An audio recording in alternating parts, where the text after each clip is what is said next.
Bienvenue dans Memento Mori, le podcast qui parle du présent en prenant la fin comme point de départ. Je m'appelle Raphaël Charrier, je suis pasteur à Grenoble. Et je m'appelle Mathieu Gérald, pasteur à Etup. On est tous les deux blogueurs sur le site toutpoursagloire.com. Comment ça va, Raph ? Ça va très bien, c'est super cool de faire ce podcast, je pense qu'on va bien se marrer. Parce que on a la joie d'accueillir un humoriste chrétien expatrié au Québec, il y avait courte manche, et maintenant on accueille Guillaume Bourrin. Salut les gars. Salut. Ça va mon pote ? Ça va très très bien, content d'être avec vous. Et effectivement, mon humour dépasse les frontières, il est connu internationalement. En Chine, mon nom est synonyme de coussin péteur. C'est ça. Donc voilà. Voilà. D'ailleurs, j'ai vu que dans le dernier épisode de Copy Comics, Gad Elmaleh t'avait copié, Guillaume. Ah, mais il fait que ça, et de toute sa carrière. Tu peux nous en dire un peu plus ? Toute sa carrière, et non mais je regarde pas ces bêtises, tu sais moi j'ai pas le temps, je fais une thèse de doctorat, mais toute sa carrière est basée sur la copie de mon attitude naturelle en fait. Tu vois. Tu l'as fait sur quoi la thèse de doctorat ? Sur l'utilisation de Facebook ? Sur l'utilisation de Facebook dans les AI, ouais, effectivement. La gestion des mèmes selon Esaïe. La gestion des mèmes selon Esaïe. Exactement. On apprécie beaucoup tes one-man shows que tu fais chaque dimanche dans ton église. C'est ça. Voilà, il y en a qui prêchent et toi, t'as compris qu'il fallait divertir. Ça leur plaît beaucoup d'ailleurs. Juste de voir ma tronche, ils rigolent. Donc c'est vraiment bon. Vraiment bon, ça fait plaisir. C'est ça. Ça fait plaisir. Alors, plus sérieusement, on va essayer. Guillaume, t'es un ami, un cher ami. On a la joie de t'avoir avec nous. Tu es pasteur dans la ville de Montréal actuellement, mais tu es français. Absolument. Presque un titi parisien, un titi de Montreuil. Bah, on peut dire ça, ouais. Je suis un titi de la première couronne, on va dire ça. Voilà, c'est ça. Et donc, tu es marié à Élodie. Et oui. Tu es en même temps étudiant. Tu finis, t'es en train de faire une thèse. Tu vas nous en parler dans un prochain épisode un peu plus. Mais voilà, et donc c'est enfin. Ah oui, t'es blogueur aussi, fondateur du Bon Combat. .com.fr Boncombat.fr. Ouais, voilà. Voilà, site sur lequel j'ai moi-même écrit pas mal d'articles avant d'avoir mon blog perso sur TPSG. Et c'est ça. Avant de passer en Ligue 1, t'as fait tes classes là-bas. Voilà, c'est ça. Mais c'était l'époque où Raph faisait encore de la théologie. Voilà, c'est ça. Et donc merci. Non, mais c'est grâce à toi que j'ai mis le pied à l'étrier à écrire les premiers articles avec toi, tu vois. Et Mathieu a pris moins de risques. Il m'a recruté sur le mercato une fois que j'avais fait mes classes. Mais est-ce que c'est pas un cercle vertueux parce qu'à la base c'est nous qui avons aussi beaucoup encouragé Guillaume à bloguer? C'est pas faux. Il faut savoir que moi j'ai commencé à bloguer parce que je partais aux États-Unis, je voulais garder un lien avec une petite communauté que j'avais à l'époque. Et je voyais ce que faisait à l'époque notreéglise.com, c'était à Matt et Steph qui étaient toujours je crois que c'était à l'IBG à l'époque, vous étiez encore à l'IBG dans ma mémoire. Ouais, c'est ça, ouais. Et j'ai commencé sur Tumblr à l'époque. Et après Raph m'a rejoint, on était un peu les deux contributeurs. Puis Raph, toi t'as fait une coupure à un moment donné, puis t'as rejoint Tout pour sa gloire ensuite. Yes. En fait, moi mon sentiment, c'est que Mathieu et Stéphane, ils t'ont recruté une fois que t'as pris des cours d'orthographe, quand ça allait mieux à ce niveau-là. Mais non, on a des correcteurs, mon gars. C'est ça. En fait, c'est ça le truc. C'est qu'il est venu parce qu'il y a des correcteurs. Et moi, j'avais pas le temps de corriger ces trucs. Chez nous, c'est une entreprise un peu amateur, tu vois. C'est comme nous, on a un peu plus cartel de Medellin et vous êtes plus cartel de Cali, tu vois. Voilà. Mais voilà. C'était le Alain Bachung avec ta petite entreprise. C'est ça. Alain Bachung. Yes. Non, mais c'est presque un peu consanguin. Hein. De toute façon, le Bon Combat, Tout pour sa gloire. Tout ça, on est vraiment des potes et on a fait des projets ensemble. On peut dire que c'est le règne des guignols quand même. Avec le terme de consanguinité, les gens commencent à comprendre pourquoi on est aussi bête, mais bon, voilà.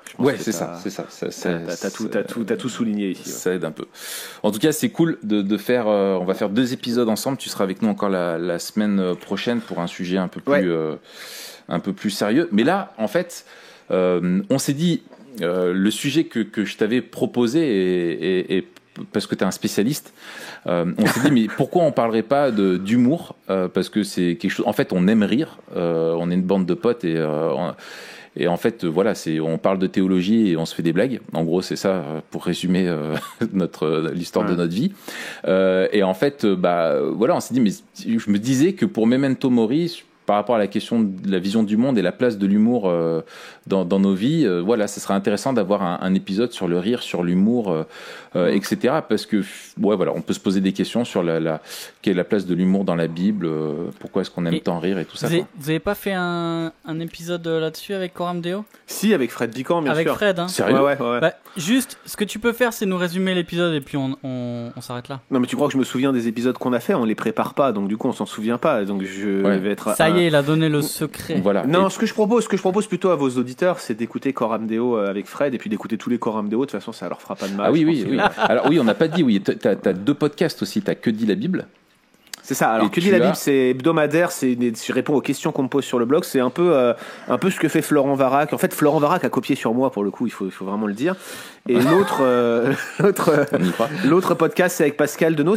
En fait, Pascal avait son émission de radio à l'époque, qui était Parole d'évangile. Puis ça s'est arrêté pour des questions de timing. Et quand on a commencé à bosser ensemble, on a refait une émission de radio hebdo où on reçoit en réalité des amis sur des sujets précis, souvent un peu plus pointus. Enfin, ça dépend, mais voilà. Ça s'appelle Coram Deo et ça, c'est le mardi. Voilà. Et t'as entendu ce que j'avais expliqué à ton compère sur le nom de votre podcast, Coram Deo? Non, ça ne me rappelle rien. Que pour moi, quand j'entends Coram Deo, je pense à une publicité Axe. Ah bon? Parce que Coram Deo, c'est le déo pour le corps et pour l'âme. Tu vois? Bon, c'est ça. Corps, âme, voilà. Coram c'était Deo, c'était l'émission de Memento Mori sur l'humour. Raphaël Charrier, bonjour. C'est ça. Bienvenue au club. Un des humours les plus pourris du monde. La première question ça pour toi, Raph, ce sera l'humour est-il un don? Ouais, non. Ou peut-on l'humour, c'est un travail, mon gars. Construire. C'est le labeur. C'est que de l'acquis. C'est faire des blagues pourries et des blagues pourries et tu persévères. Et les gens ne rient pas, mais c'est pas grave. Toi, tu ris de toi-même. Ah non, il y a vraiment il y a une persévérance dans l'humour malgré l'opposition. Comme disait Spurgeon, souvent on lui reprochait à Spurgeon de blaguer depuis la chair parce qu'on oublie ça de Spurgeon, et il disait si vous saviez toutes les blagues que je garde pour moi, vous n'auriez rien trouvé à redire sur cette blague-ci. Vous voyez, donc c'est ça. Il faut comprendre que en fait les gens qui font de l'humour sont capables du pire comme du meilleur, mais c'est dans le pire qu'ils sont le meilleur. Mais tout le monde ne le sait pas, tu vois. C'est un peu ça. Mais moi, des fois, j'arrive à faire rire ma femme. Une blague sur 40, tu vois, à peu près. C'est quand elle est fatiguée. Ouais, c'est quand elle est au bout. C'est qu'elle est vraiment au bout, elle est crevée, elle est, voilà. Elle a bu un demi-verre de vin blanc et voilà, c'est bon, j'arrive à la faire rire, quoi, tu vois, faut qu'il y ait plusieurs trucs, voilà. Et c'est quoi, les gars, on a tous, je pense, des films, des humoristes qui nous ont marqués, qui ont façonné. Qu'est-ce qui vous a marqué, vous? Tiens, Guillaume, on commence par notre invité.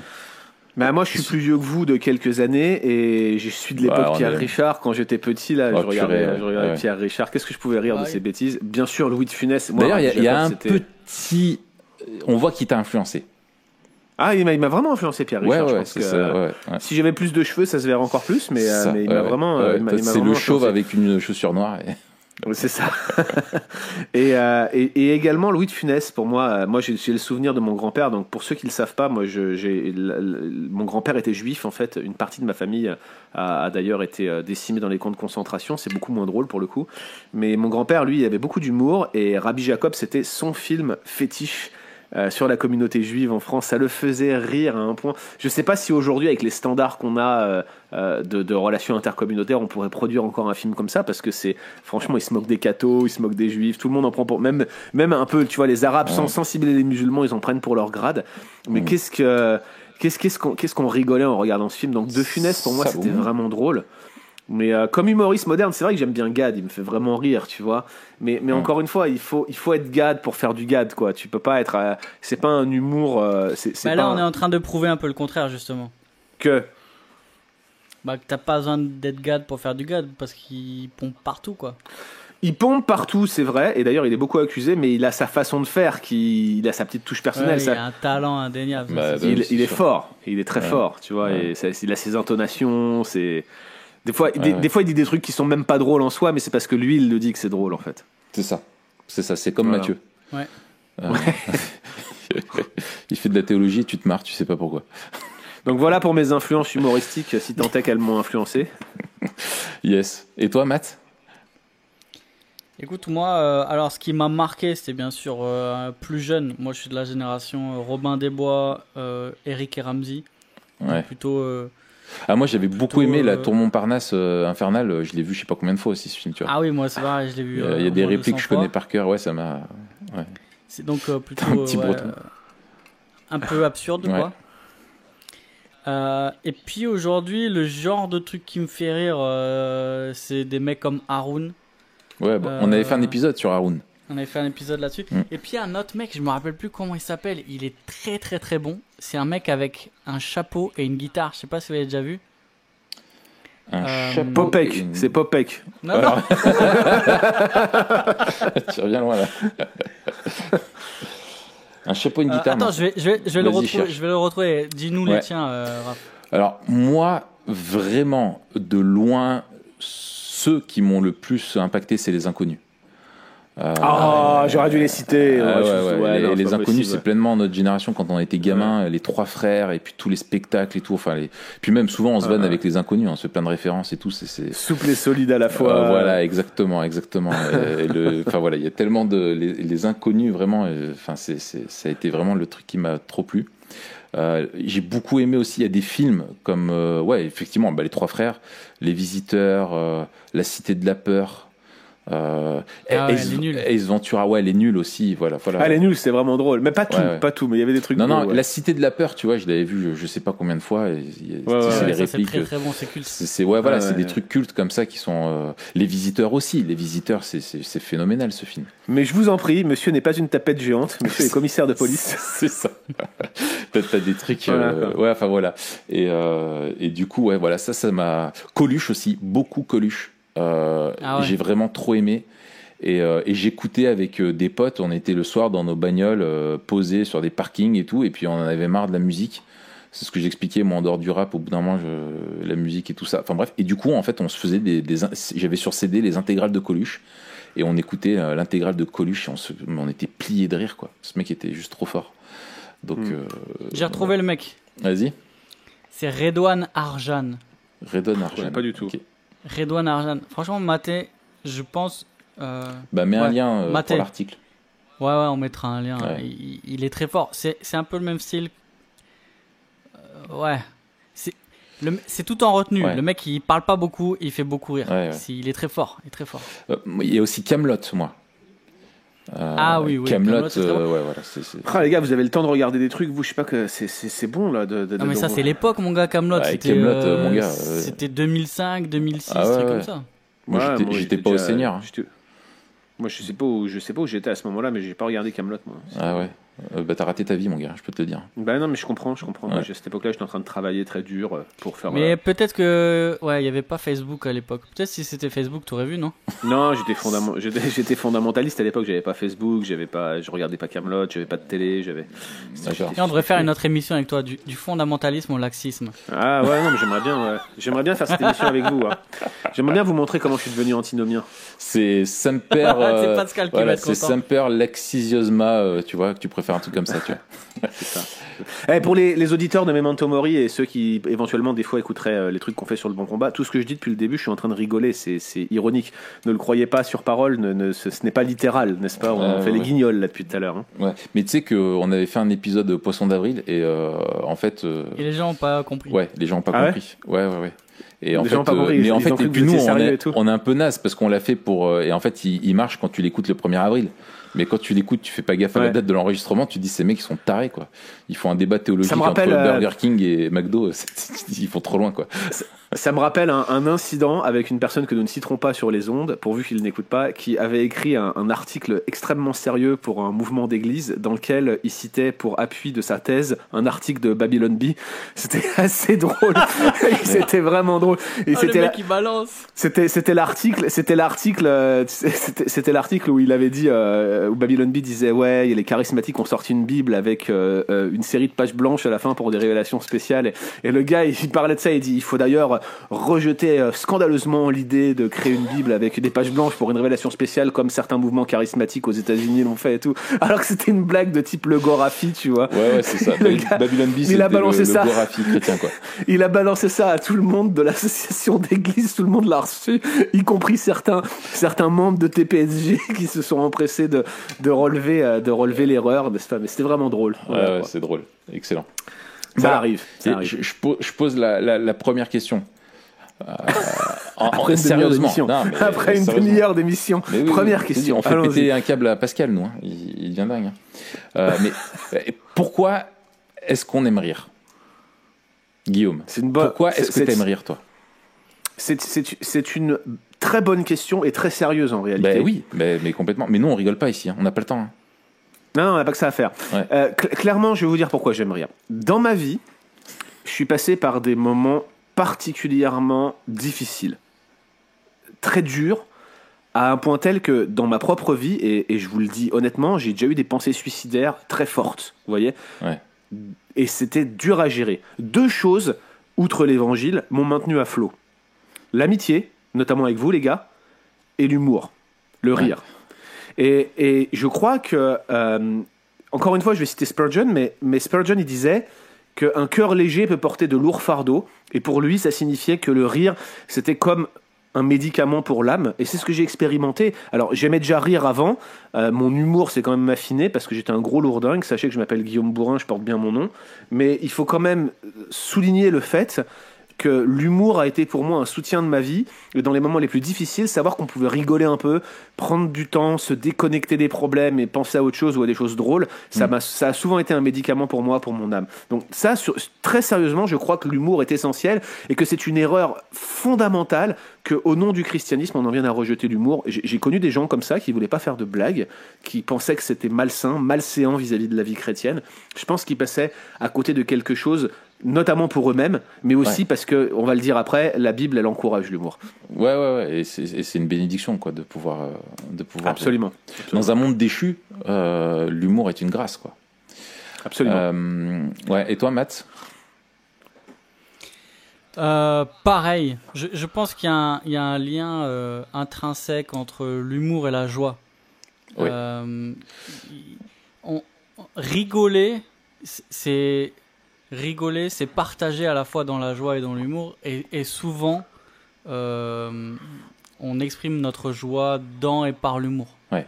Je pense qu'on aime rire parce que quelque part ça nous rend heureux d'une certaine manière, même si c'est relatif, c'est réel.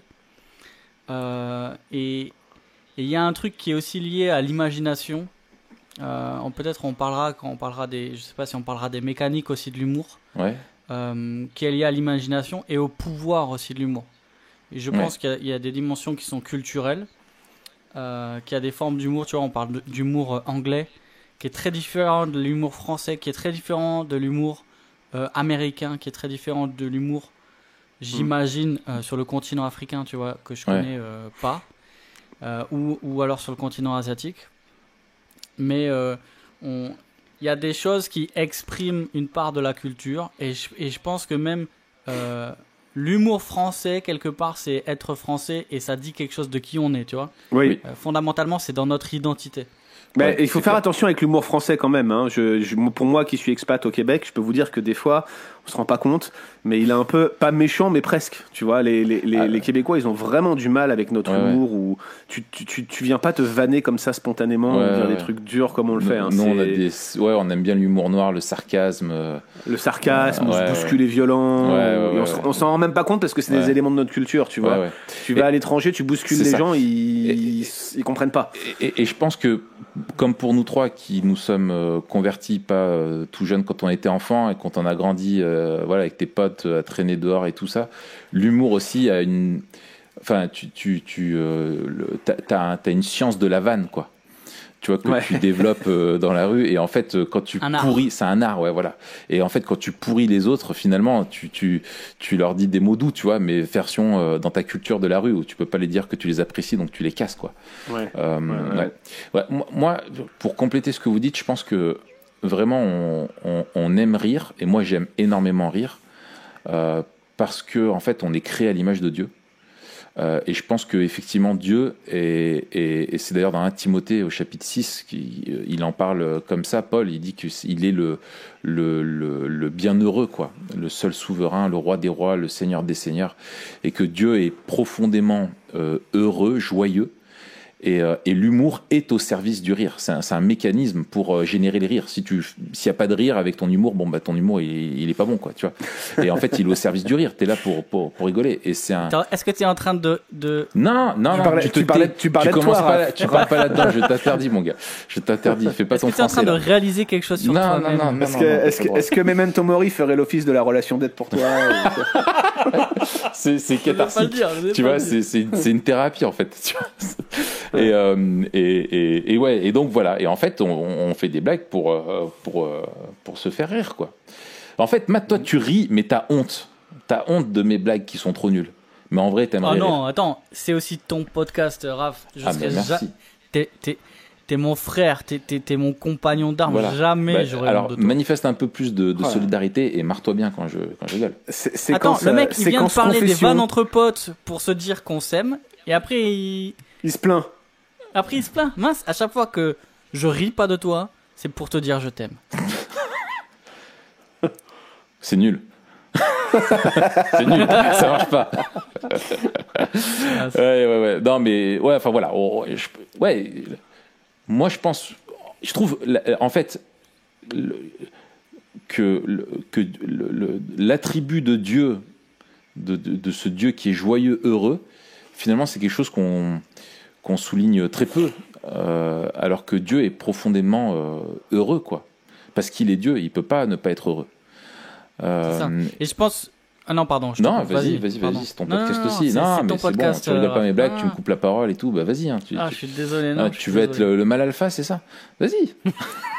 Oh, je sais qu'en face de toi, j'ai aucune chance, Raph. C'est ça, parce que je suis gros en plus. Non, parce que t'as une belle barbe. Ah ouais, c'est ça. Non, alors vas-y, dis-nous. J'avais fini en fait. D'accord. Et je pense, tu vois, souvent il y a des objections qui viennent, surtout quand on parle du lien entre joie et humour, entre humour et caractère de Dieu. On va en parler de la place de l'humour dans la Bible. Et dans la troisième partie, je pense qu'il faudra aussi réfléchir au rapport entre humour et mensonge aussi. Ouais. Parce que souvent, et surtout ce qui est dit par rapport à l'humour français, j'ai l'impression que l'humour français est très ironique. Ouais. Et on reproche parfois à l'ironie. Moi, je suis très ironique. Ouais. J'essaie de faire gaffe, mais... On t'appelle Iron Man, d'ailleurs. Tu vois, il a rigolé un peu. Et Guillaume, il a osé le lâcher, tu vois. Merci. Il se passe quoi sur Facebook, Guillaume? Je sais pas, non, j'étais en train de regarder Twitter, là. Le mec, il est juste scandaleux, tu sais. Ah, il est magnifique. Non, et c'est ça. Il a une part très féminine, Guillaume. C'est qu'il fait 4 trucs en même temps. C'est ça. Mais mais il arrive bien à le faire. Ouais, c'est ça. Mais à vrai dire, les gars, moi aussi, hein, j'ai beaucoup, j'ai lu l'article de Raph sur ce qu'il a écrit récemment sur la question du transgenre et tout le reste, et moi je me suis rendu compte que moi aussi. Là, c'est l'épisode sur l'humour, par contre. Non, je sais, mais moi je me suis rendu compte que moi aussi j'étais un homme prisonnier dans un corps de femme, et puis après je suis né.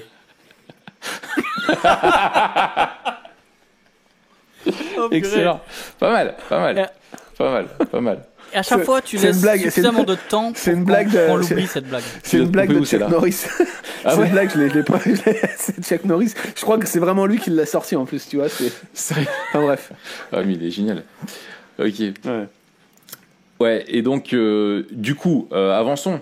Toi, Guillaume, qui est le bibliste de référence, c'est quoi la place de l'humour dans la Bible? Est-ce qu'il y a une place, est-ce qu'il y a de l'humour dans la Bible? Alors, il y a de l'ironie pour sûr, et Dieu, dans ses interactions avec les hommes, fait usage d'ironie, mais il y a aussi de la moquerie, pure et simple, pas de l'humour gentil, ça existe. Vous lisez, par exemple, les polémiques entre Dieu et Baal dans les cycles d'Élie et d'Élysée. Vous regardez notamment 1 Roi 18 où vous avez Yahweh qui se confronte à Baal sur le mont Carmel. Vous avez les 800-900 prophètes de Baal là, qui déboulent, enfin 450 puisque c'est qu'une partie des prophètes qui viennent. Et puis en face vous avez Élie qui est tout seul. Vous regardez un moment où toute la journée les prophètes de Baal essayent d'obtenir la réponse par le feu, parce que Baal est le dieu de la foudre, n'est-ce pas? Donc ils essaient de faire tomber le feu du ciel sur l'offrande, c'était ça un peu le test. Et à la moitié de la journée, qu'est-ce qu'il fait Élie? Il se fout de leur tronche, pour être poli, il se moque d'eux, il disait mais où il est votre Baal? Est-ce qu'il est parti pêcher? Est-ce qu'il est parti manger un camembert? Enfin vous voyez, je paraphrase ici, mais est-ce qu'il est leur occupé? dit pas est-ce qu'il est en train de faire caca? Non, il leur dit est-ce qu'il voyage? Et probablement ici il y a une référence à l'idée que Baal était spécialiste des voyages astraux. On le retrouve dans certains textes de la littérature ougaritique, pas dans le cycle de Baal mais en dehors, où Baal probablement était un dieu qui voyageait, et donc qu'est-ce qu'il fait Élie? Il reprend ces motifs qu'il devait connaître de l'époque et il se fout de leur tronche en disant alors il est où votre pseudo-dieu là? Il serait en train de voyager comme c'est écrit dans votre bouquin? En tout cas il vous répond pas, tu vois. Et il les tourne en dérision, donc c'est pas vraiment gentil.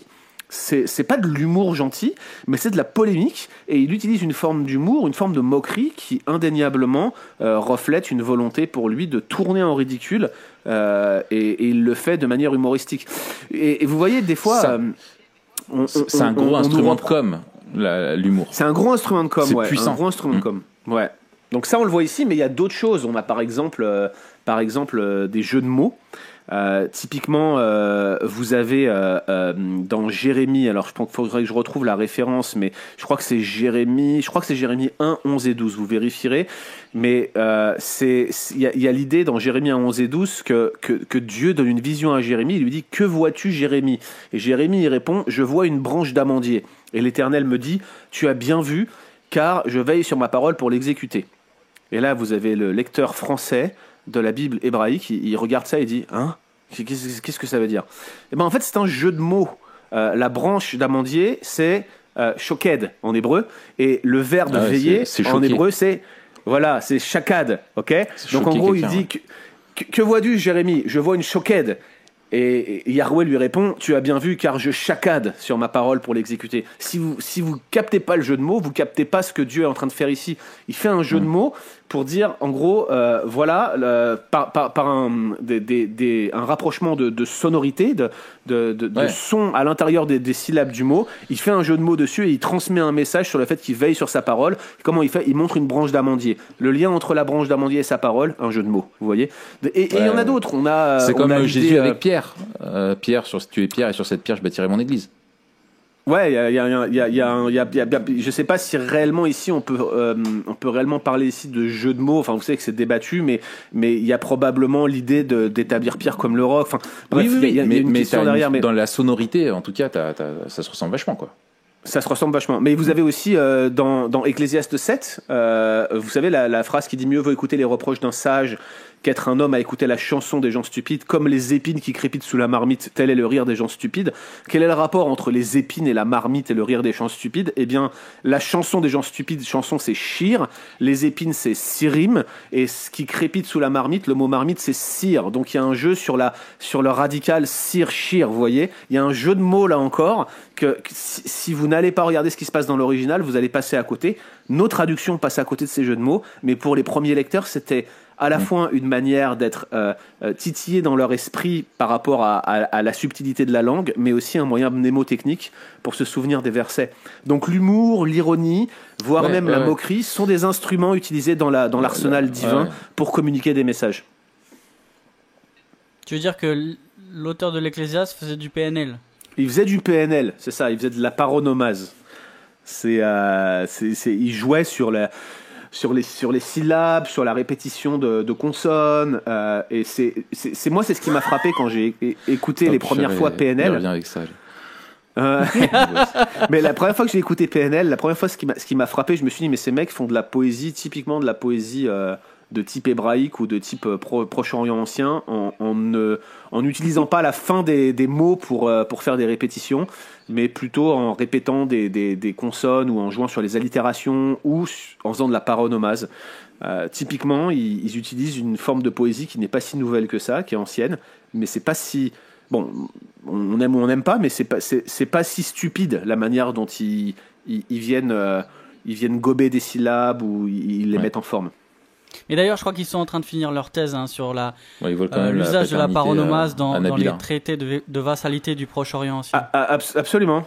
Ils étudient à la faculté Jean Calvin. Ils n'ont pas de cheveux et une moustache, c'est bien connu. Et moi, je suis en train de geeker en ce moment Esther, parce qu'on fait une série dessus. Et je vois à quel point dans le livre l'ironie, le sarcasme, toute la satire que tu as dedans dans la façon de présenter l'empire babylonien et toute sa complexité et cette usine à gaz, et Dieu qui finalement va les confondre par un tonton et sa nièce qui sont même défaillants et qui sont pas des gens forcément les plus vertueux, etc. Je trouve que un tonton du bled, tout à fait, mais que Dieu tourne en dérision. Je trouve aussi Jésus, l'absurde. Je pense à Jean 9 quand il y a la guérison de l'aveugle-né et face aux pharisiens qui sont aveuglés et qui veulent pas voir et qui ils voient un miracle de quelqu'un qui est guéri. Et il se pose la question de est-ce que c'est le bon jour pour le faire. T'as des trucs comme ça où tu souris, quoi. Tu vois, tu souris. La progression de la narration dans Jean 9, elle est absolument impressionnante. Jusqu'au point culminant où c'est l'ancien aveugle qui leur dit lui-même est-ce que vous aussi vous voulez être guéri par lui. C'est ça. Tellement il le presse de questions et tout, il est Exactement. Il a perdu tout respect. Il a perdu tout respect envers les pharisiens. Il est en train de se rendre compte que leur école religieuse est le père, alors que Jésus est celui qui sauve. Tu vois. Donc l'humour est vraiment un instrument dans la narration elle-même. Quoi. C'est clair. Carrément. Matt, tu voulais compléter ? Ouais. Alors moi j'ai un exemple. Devine dans quel livre, Raph ? Dans quel livre je sais pas, dans la deuxième épître de Pierre ou la première ? Dans la deuxième épître de Pierre. Bien vu. C'est le canon mathéen, ça, tu vois, c'est de Matthieu. Le canon giraltien, il est dans 2 Pierre. Le deuxième chapitre de Pierre, je pense que c'est un des chapitres les plus violents. C'est pas moi qui vais le prêcher, Raphaël. Un des chapitres les plus violents de la Bible, et en même temps, il y a plein d'ironie dedans. Et notamment ce verset 19 là, qui est... tu sais, il leur promettent la liberté quand ils sont eux-mêmes esclaves de la corruption.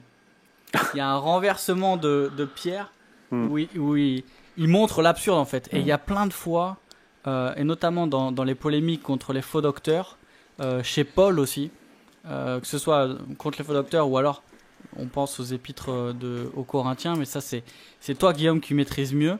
Où Paul il utilise à fond l'ironie pour montrer l'absurdité du raisonnement et de la conduite des Corinthiens. L'exagération. Donc même dans la manière de les reprendre, il y a des ressorts humoristiques. C'est pas des blagues à proprement parler, mais c'est vraiment des ressorts humoristiques qui viennent appuyer ce qu'il dit. Ouais, non, c'est vraiment intéressant que tu soulignes Corinthiens parce que même la manière dont ils se moquent de leurs prétentions, c'est absolument... Je veux dire, c'est délicieux, limite, quoi. Les Corinthiens, probablement, niaient la résurrection, avaient le même problème qu'à Éphèse, c'est ce que je pense. Ils avaient ce qu'on appelle une eschatologie réalisée. Autrement dit, ils pensaient que la résurrection était déjà arrivée et que, en gros, ils pouvaient vivre la vie qu'ils voulaient. En quelque sorte, ils vivaient déjà la nouvelle naissance en mangeant comme des porcs, en buvant de l'alcool, en couchant à droite à gauche. Pour eux, c'était ça, la vie chrétienne normale, vous voyez. Et en fait, ils affirmaient qu'ils régnaient déjà, qu'ils étaient en train de régner avec Christ. Et Paul, il leur dit, déjà, vous êtes riches, déjà, vous avez commencé à régner. Oh, puissions-nous, nous aussi, régner avec vous, tu vois. Ils se moquent d'eux en disant, en gros, vous êtes déjà arrivés, les gars, nous, on est derrière. En fait, on sait pas où vous étiez. Vous pouvez nous dire où est la place, qu'on vous rejoigne. Ils tournent leurs prétentions en ironie. Et c'est assez drôle, en réalité. Ah non, c'est génial. Ouais.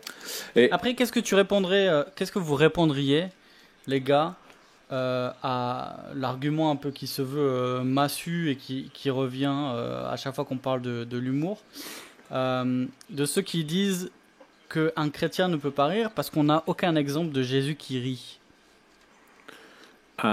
C'est une bonne remarque, mais le problème de ce genre de raisonnement, c'est qu'il se fonde sur un argument du silence. On a une seule mention que Jésus a pleuré. Est-ce que ça veut dire qu'il faut pleurer tout le temps? Je veux dire, c'est le genre de raisonnement qui tiennent pas la route. D'autre part, je vais vous dire franchement, je comprends ce qu'ils disent là. Comme je le disais en début de cette émission, j'étais beaucoup plus strict dans ma vie chrétienne au début de ma conversion. Ça vient aussi. C'était vraiment relâché, mon gars. je me suis détendu. J'ai acheté une chaise point de longue. vue. Je me laisse aller, ok? Non, sans rigoler. Tes jeans se sont détendus aussi. Les miens aussi d'ailleurs. Non, mais je pense que voilà, j'allais dire, faut pas. Les miens aussi. Faudrait pas, les gars, que vous commenciez à faire une généralité de vos expériences personnelles. C'est là où on devient, c'est du charismatisme à ce niveau-là. Non, mais je te vois. Ce que je voulais vous dire, c'est que quand je me suis converti, je pouvais pas imaginer que les chrétiens pleurent lors des enterrements ou même rigolent. C'était trop sérieux pour moi. Et il y a deux choses qui m'ont amené à changer de point de vue. C'est pas cool, ceci dit, de rigoler aux enterrements. Non, c'est sûr, et c'est pas du tout non plus ce que je prétendais faire. Mais moi, je me souviens d'avoir vu, dans l'intervalle, juste après ma conversion, ou pas longtemps après, j'ai vu Le Nom de la Rose. Pour ceux qui n'ont jamais vu le film, c'est tiré d'un livre d'Umberto Eco. Ouais. Et avec Sean Connery. Avec Sean Connery, absolument. Et toute l'intrigue tourne autour d'un livre d'Aristote qui promeut le rire. Et le rire, là je suis un peu de spoiler, mais le rire... le rire vient pervertir la vie chrétienne. Et je me suis dit, mais c'est des grands malades de penser ça. Et en fait, j'ai vu le film Jésus, vous savez, le film qui a été distribué en évangélisation un peu partout dans les années 2000 là.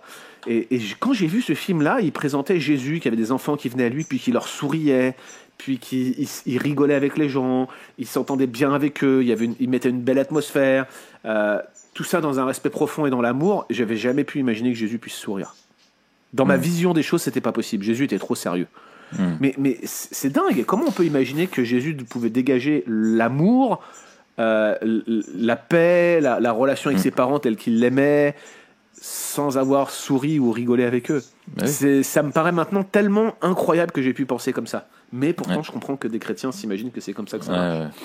Puis s'il est le nouvel Adam et qu'il a obéi parfaitement à Dieu, il a connu... J'avais écrit un article là-dessus, où moi je suis convaincu que Jésus a souffert plus qu'aucun homme sur terre, parce qu'il a connu la croix, mais qu'il a aussi été plus heureux à certains égards qu'aucun homme sur terre depuis Adam, parce qu'il a connu la joie d'une vie sans péché. Il a connu la joie de l'innocence devant le Père. Il a connu la joie de la communion avec le Père, de vivre comme étant rempli de l'Esprit, etc. Et en fait, Jésus était aussi... c'est quelque chose qui... Le texte ne te dit pas « il rigole ». Alors Jésus rigola, mais tu peux tout à fait le déduire théologiquement, et même étant le Fils de Dieu, et ça fait partie des attributs de Dieu, Jésus était heureux. Maintenant, le but des auteurs, des évangélistes, n'est pas de nous montrer tout l'ensemble du panel des émotions que Jésus a connues.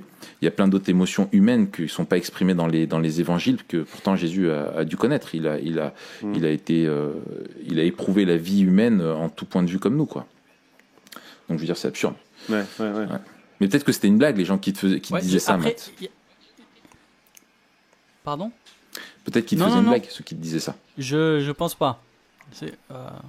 Non, j'ai déjà entendu ça. Ouais. Mais c'est vrai que souvent, c'est plutôt avancé par des gens qui ont entendu ça, qui sont assez perplexes, parce qu'ils n'arrivent pas à voir pratiquement déjà comment on peut vivre sans humour. Et donc là, on a une composante essentielle d'évaluation des visions du monde, comme on fait. Non, bien sûr, ouais. Il y a la dimension pratique. Si une vision du monde n'est pas vivable, on doit se demander, est-ce que c'est notre corruption qui nous fait vouloir cette chose-là, ou est-ce qu'au contraire, ça fait partie de notre création d'image de Dieu? Auquel cas, il faut définir pourquoi on peut rire et de quoi on peut rire. Et je pense que c'est ça aussi, tu vois, moi je pense au texte de Éphésiens 5, et je fais une petite dédicace à Franck, avec ce terme-là qu'il a lui-même pris de Dominique, dédicace à Dominique, dans son cours sur Éphésiens. Ah oui, bouffonnerie. C'est le passage dans Éphésiens 5 qui dit, à partir du verset 3, que la débauche, ni aucune impureté, ni la cupidité ne soit pas même nommée parmi vous, ainsi qu'il convient à des saints. Qu'on n'entende ni paroles grossières, ni propos insensés ou équivoques, choses qui sont contraires à la bienséance. Qu'on entende plutôt des actions de grâce. Et des fois, c'est rendu par paroles déshonnêtes, propos insensés ou plaisanteries. Ouais. Mais il me semble ici que le contexte, c'est celui de paroles qui ne conviennent pas à des saints, et notamment dans le contexte de la débauche sexuelle. Ouais, de la pureté, bien sûr. Pour moi, voilà, c'est des plaisanteries qui sont inconvenantes à des saints, et donc ce serait des blagues grasses, si je pourrais... qui peuvent être une occasion de chute par les choses qu'elles évoquent. C'est ça. Et il me semble que là... Donc, si tu évoques la calvitie de Guillaume, ça peut être une occasion de chute pour beaucoup de personnes. Ouais, mais justement... C'est biblique, il est pur. Ouais. Mais justement, moi, je m'en sers d'un jeu de mots pour faire croire à tout le monde que je suis pas quelqu'un qui a la calvitie. Je suis pas calvinique. Voilà, je me sers. Les gens, ils confondent entre calviniste et calvitie, puis ils voient que du feu, en fait. C'est un enfumage. C'est ça. Ouais. Non, mais je pense qu'à ces gens-là, on peut aussi leur répondre que Jésus lui-même fait des jeux de mots, que les auteurs inspirés font des jeux de mots. Par exemple, dans Jean 3, vous pourrez creuser le sujet si vous voulez. On a un article sur notre blog. L'emploi du mot anothen, ça peut signifier une nouvelle fois ou d'en haut.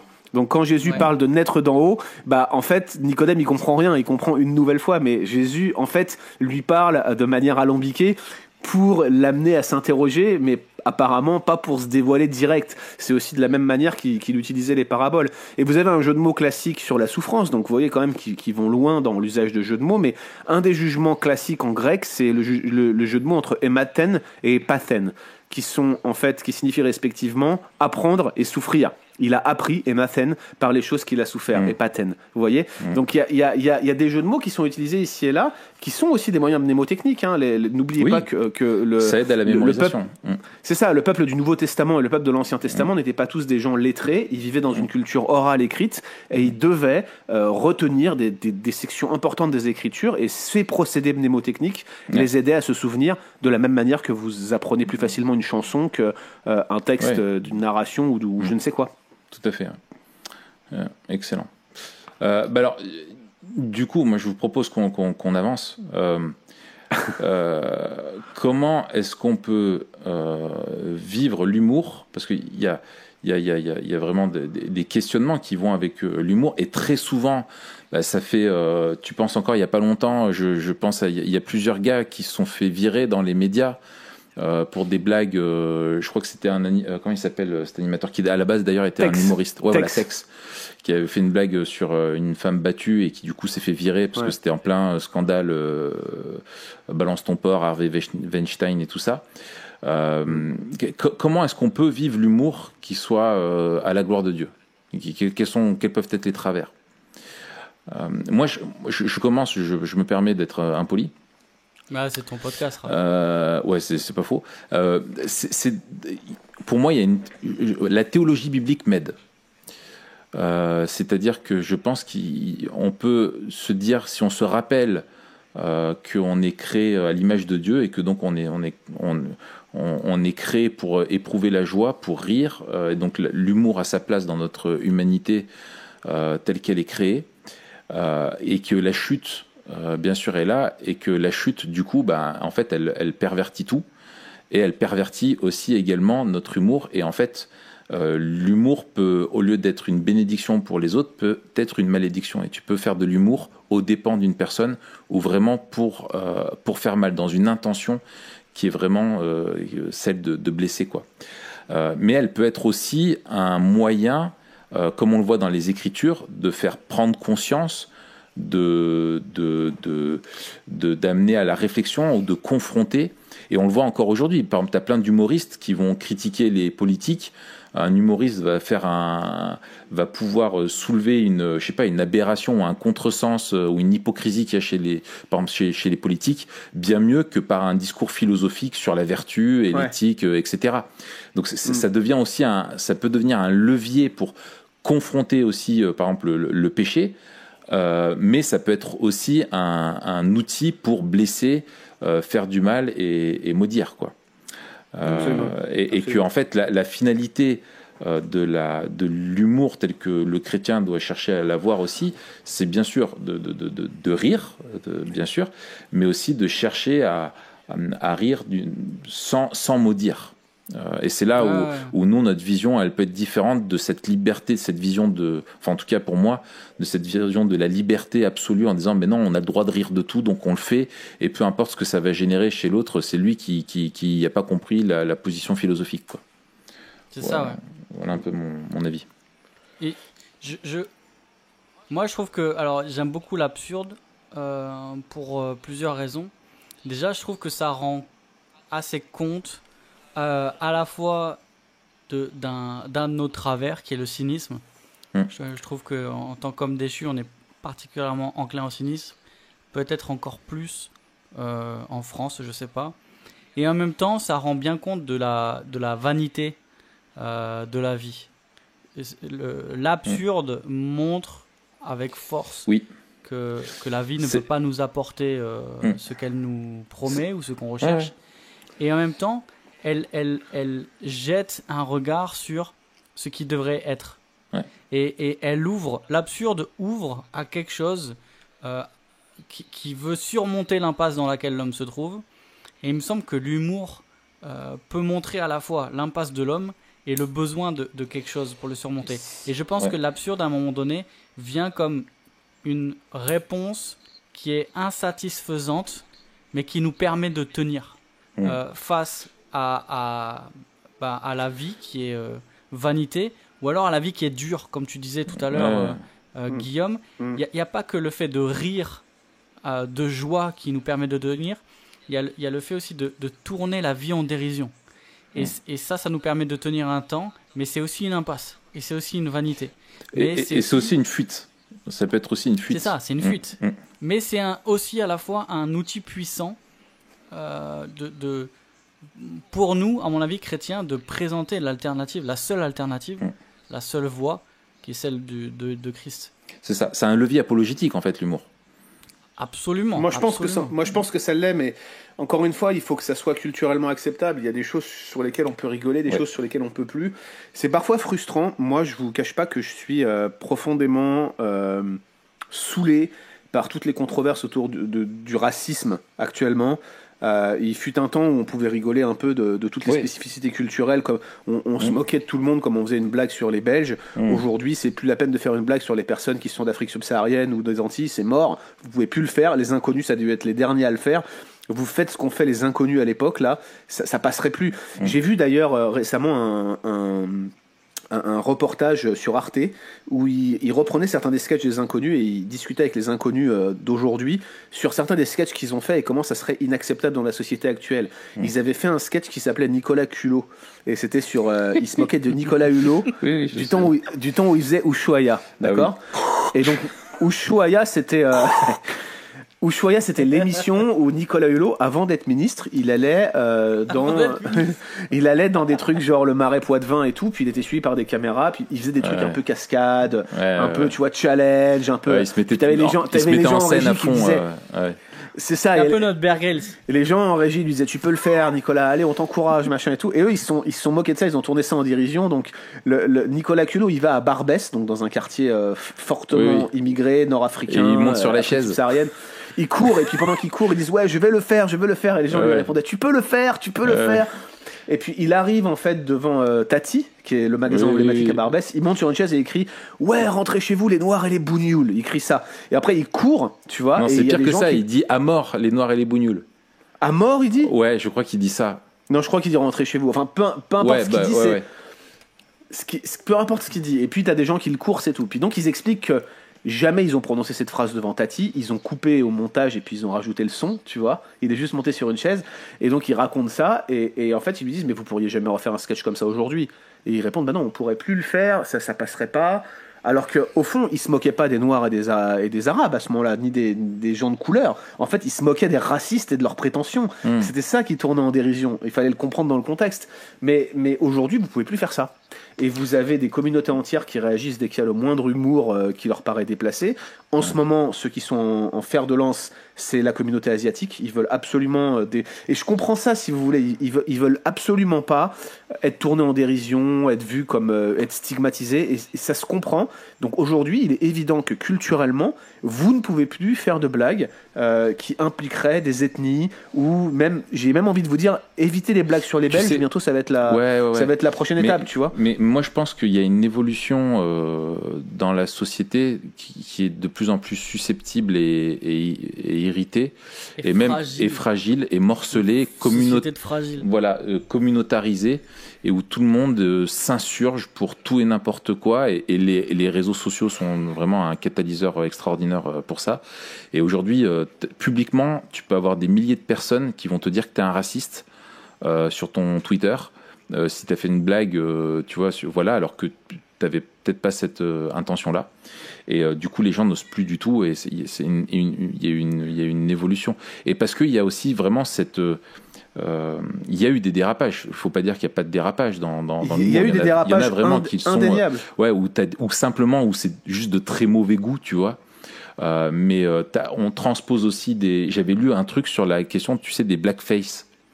Où en France maintenant tu as des gens qui s'insurgent contre ça, alors que c'est un truc à la base qui est typiquement américain, et qui en France n'a pas du tout la même connotation. Enfin bref, voilà, il y a une hystérisation, mais aussi comme rire de soi, quoi. Je veux dire, c'est avant tout quand on te vanne, ou quand on, voilà, tu vois, de savoir un petit peu avoir du deuxième degré sur soi, c'est important aussi, quoi. Mais dans l'espace public, je suis d'accord, tout est tellement politisé que voilà, le moindre truc, là, on va tirer dessus à boulet rouge. Mais en vrai, dans l'espace privé, on peut toujours faire des blagues. Ça veut pas dire qu'on devrait toutes les faire. Oui. Et je pense que les mecs qui sont choqués, c'est ceux qui n'ont pas d'amis noirs ou arabes, en vrai. Parce que quand t'as grandi... moi, dans mon église à Bordeaux, beaucoup de frères et sœurs, la majorité des frères et sœurs étaient d'origine africaine et nord-africaine. On se vannait dans tous les sens. Tu peux le faire. Ça fait partie de notre culture. Tu peux le faire avec tes amis. Mais ça passe plus au niveau social. Ça passe plus. C'est les seuls qui peuvent le faire, c'est Jamel Debbouze, Gad Elmaleh, des gens qui sont eux-mêmes nord-africains. Tu vois. C'est communautarisé. Si tu n'es pas partie du groupe, tu peux pas le faire. Et après, je dis pas que, tu vois, moi. Alors, je sais que j'ai le regard aussi de 2019, etc. Mais des sketchs qui sont décriés aujourd'hui, c'est vrai que ça met mal à l'aise. Tu vois, le sketch de Michel Leb, là. Ouais. Je trouve, même à l'époque, c'est limite. Ils pouvaient le faire parce que le climat le permettait, mais c'était. Mais oui. C'est limite. Non, mais là-bas. Il faut pas tomber dans le piège passiste en se disant avant on pouvait, c'était bien. Aujourd'hui on peut plus, c'est mal. Avant on pouvait, oui, mais tout n'était pas bien. Aujourd'hui on peut pas, tout n'est pas bien. Et c'est bien qu'on le dise. Et t'as des gars, effectivement. Moi je pense à un gars comme Laurent Girard.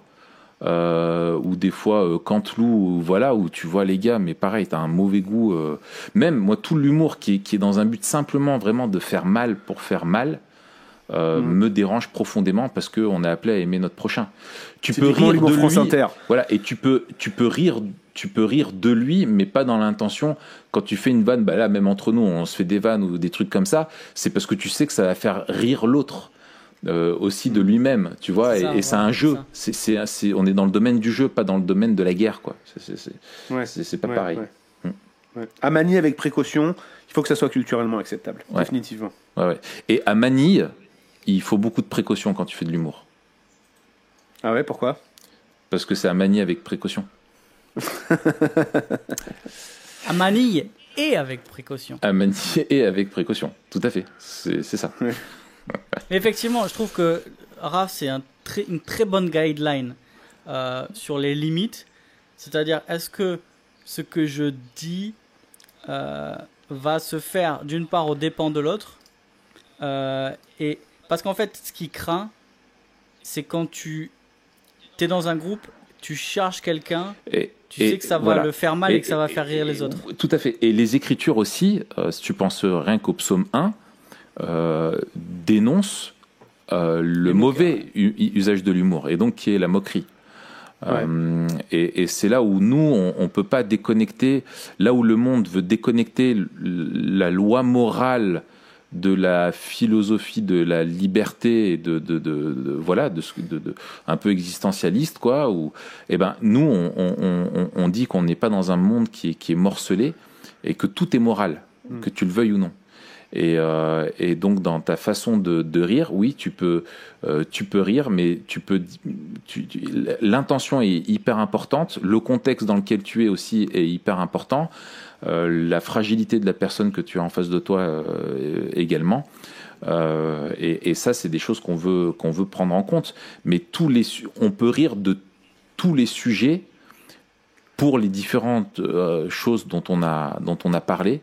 Et moi, je repense à plein de blagues qu'il y avait des blagues avec un humour noir, tu vois, où il y a des choses. Moi, je sais que j'aime beaucoup l'humour noir à la base. Pourquoi ? Parce que l'humour noir te met au visage des réalités que tu veux pas voir d'habitude. Et c'est ça que je trouve aussi intéressant et assez confrontatif, quoi. Donc voilà.